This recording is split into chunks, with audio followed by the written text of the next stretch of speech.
We are back for our final, it's probably not the final episode of Kraken Takeaways from Sound of Hockey, but it is the final one as like a post-game wrap-up after a crushing 2-1 Seattle Kraken loss to the Dallas Stars in Game 7, a deciding Game 7. Seattle forced them into it by tying the series 3-3 in Game 6. An outstanding effort.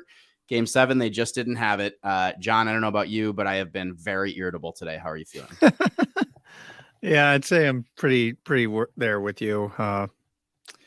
We just wanted to force a Game 7, and that was great, and what an incredible run. But doesn't reduce the sting we feel this morning. Yeah. So I'm feeling it for sure.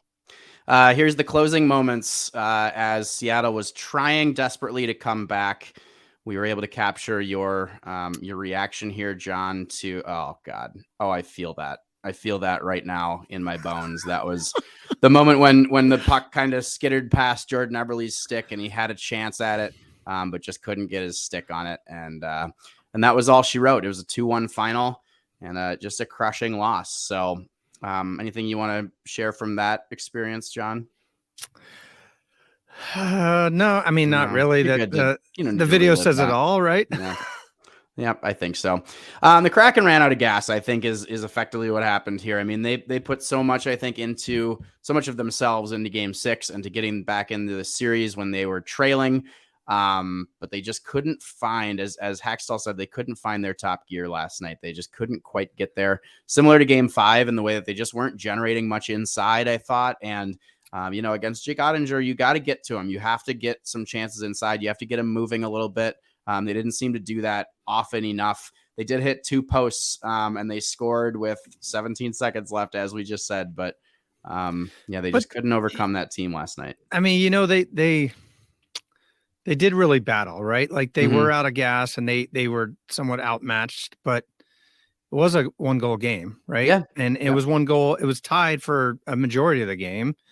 And then it was a 1-goal game for a good chunk of the third. And they still battled. So as much as they were out of gas, they never weren't out of the up, game, right? Right. Yeah. And that's like, you're like, they're sticking around. They're weathering the storms left and right. Right. There was moments where they were penned up in their zone and, Dallas looked like it was inevitable.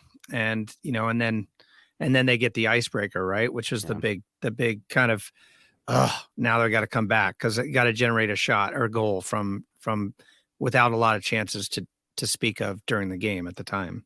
Yeah. And, they preached patience this week. It was interesting as we were watching that game together. I think it felt a lot like Game 7 of the Colorado series, at least in the early going, where, like you said, they were weathering storms. Philip Grubauer is playing awesome. They were keeping it scoreless somehow, some way. There were some crazy flurries in front of the net, and there was a post or two that happened. So it was like, all right, I mean, things are going Seattle's way here for them to be still in this game and still tied 0-0. But you knew the first goal was extremely important. Rupe Hintz eventually did break through, and it came off of a kind of a bad bounce, right? Because there was a high flip that landed at the blue line, took a weird like backspin hop, and so Jamie Alexiak overskated it. Hintz goes in and effectively a breakaway and scores and makes it 1-0.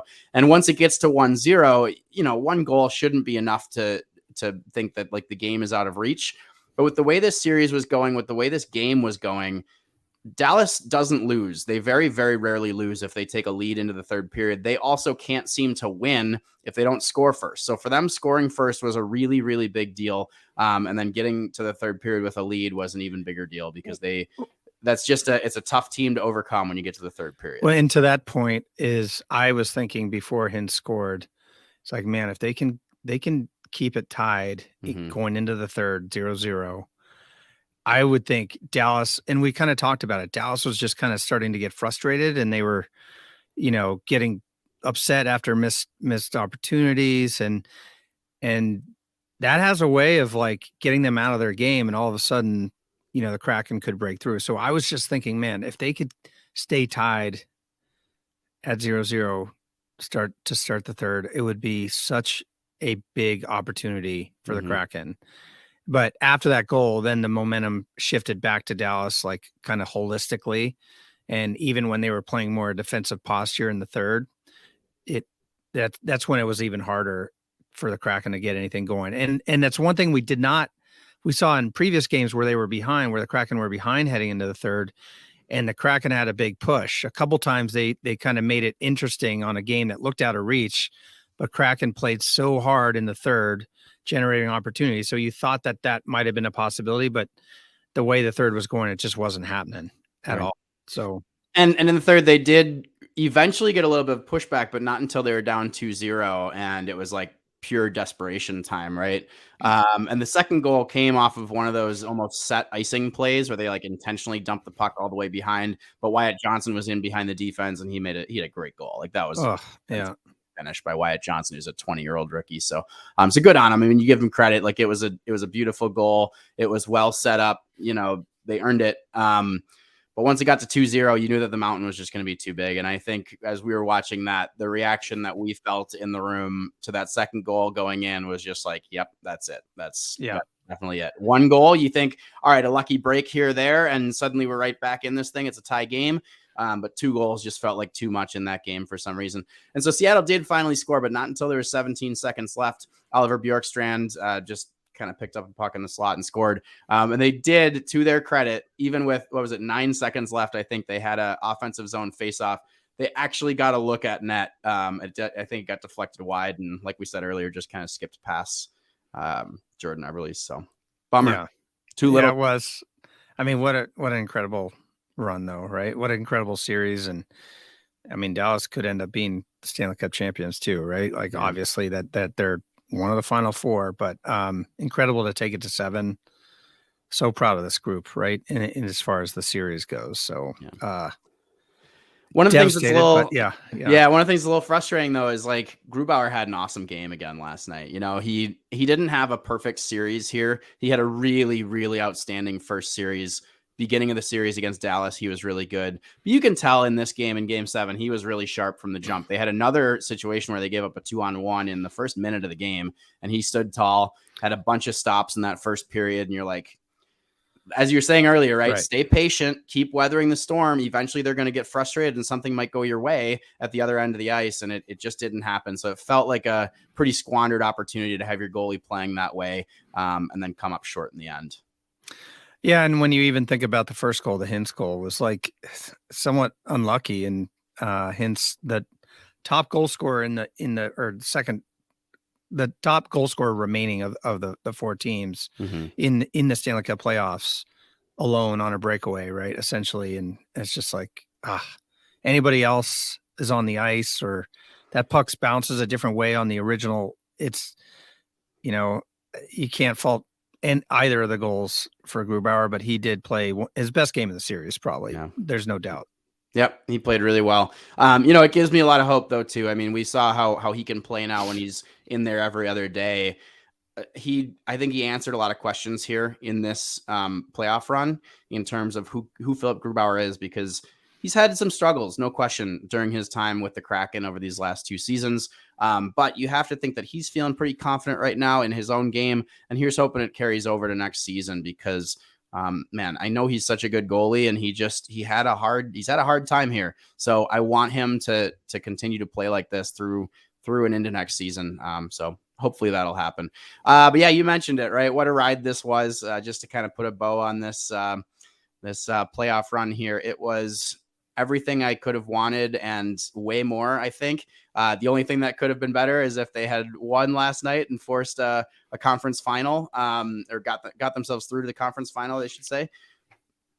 But as far as things can possibly go for a brand new franchise in its second season to be able to win in the way that it did against Colorado, drive all the way to a Game 7 with Dallas, who, like you said, they're a cup contender, a true cup contender.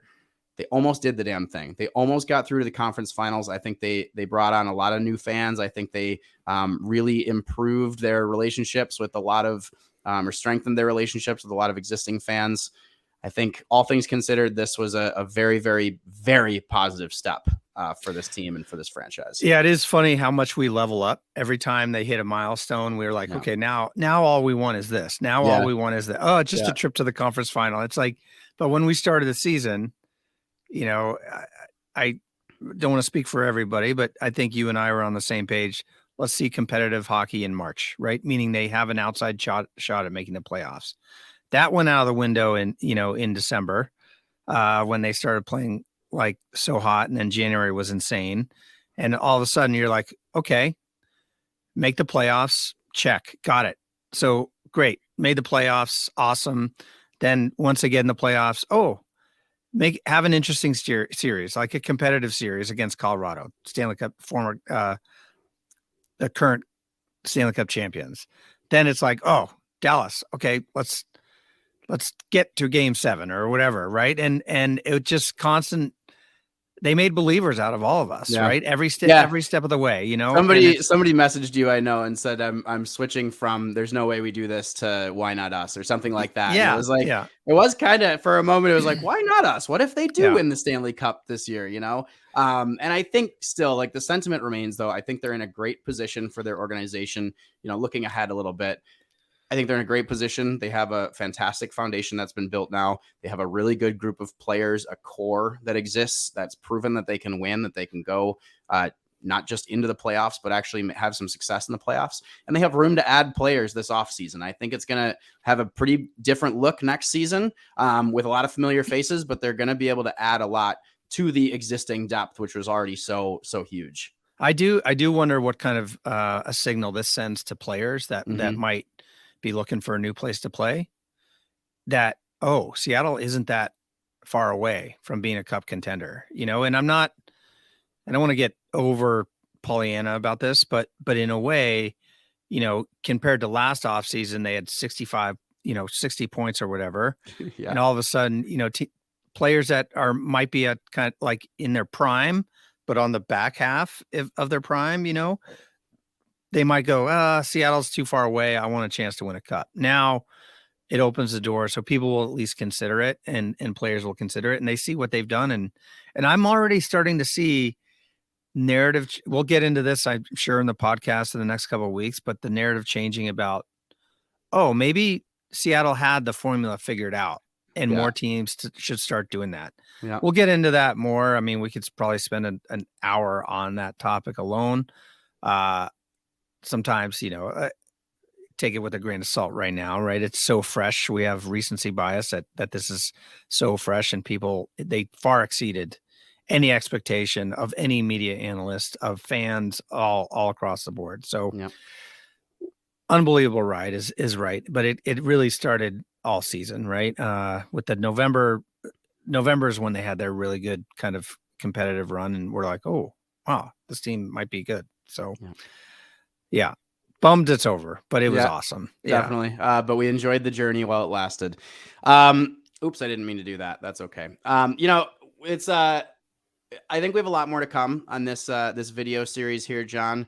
There's a lot more content coming from us on podcasts, written stuff all over Sound of Hockey. I'm not sure what we're going to do with this video moving forward. We got into a little bit of like an every other day kind of cadence effectively after games. But it's been a really cool platform. It's been so great to have y'all here. Thank you for watching. Yeah. Following along, all that good stuff. There's a lot more coming in the off season, certainly on all of the different platforms. But just wanted to say thanks everybody for the support, and we'll be around. There's more to come. So yeah. Cheers, everybody.